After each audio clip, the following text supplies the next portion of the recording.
You're tuned into The Curvy Critic with Carla Renata at Black Hollywood Live, BHL's #1 source for all things cinema. Carla shoots straight from the hip with what's hot and what's not in the box office, the latest film news, and talent from above and below the line. And let's get into it with your girl right now.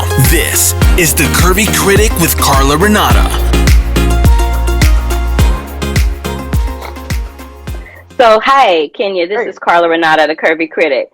There was one line that you said, and I think it might have been the first episode that made me holler when you said that slavery was like a 400-year unpaid internship.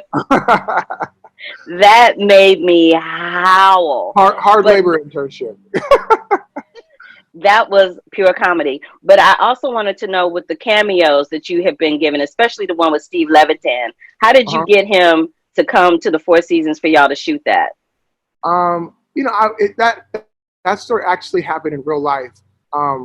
Like one of the stupid purchases, I did that was sort of like, I got a little bit of money and I was like, I got a Ferrari, right? And it was like, I was the kid who, you want the angular cars when you get your Hot Wheels as a kid. And I always was like, I wanted that car. So I got it.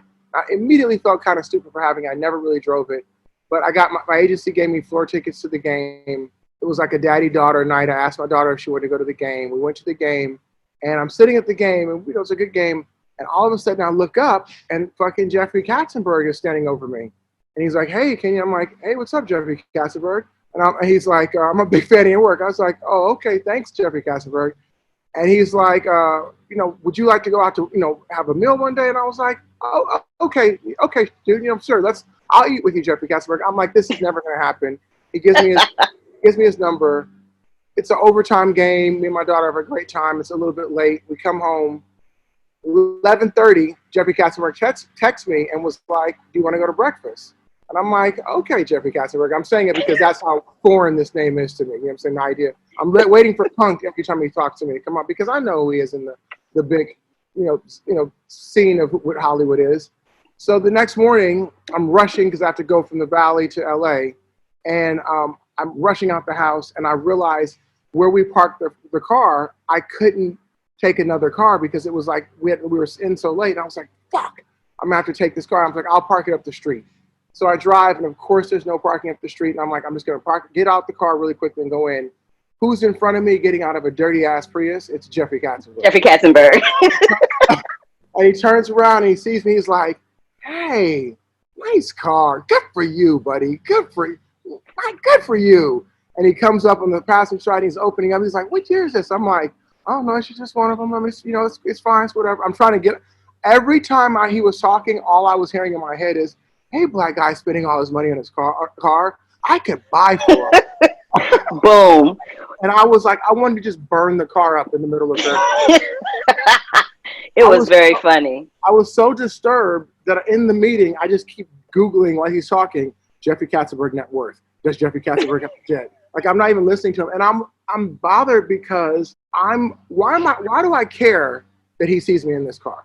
You know what I'm saying? Like, it's, I can theoretically afford it. You know what I'm saying? Like, but I felt like, here he is in a Prius, he's a billionaire and all this type of stuff. And I'm like, this is the duality of the world that we live in, is that I'm constantly having a sort of like, I want those things that we, saw the ball players and the D-boys and the people, the singers and rappers but at the same time, once I get them, I feel like I'm kind of being judged, you know what I'm saying, for having them. So that was, and Steve Levitan's unbelievably more successful. And, so he was the version of that. And he's played the role in a great way. So that was kind of where we went.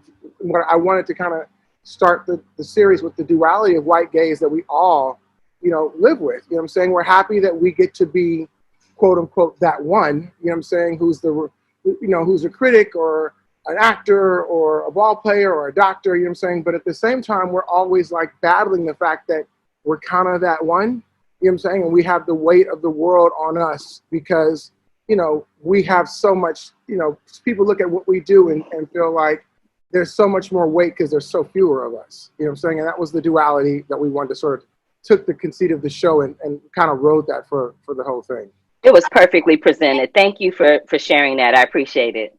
To keep up with the Curvy Critic, like our page here, click that subscribe button, and click that bell for notifications. Love, peace, and hair grease, y'all.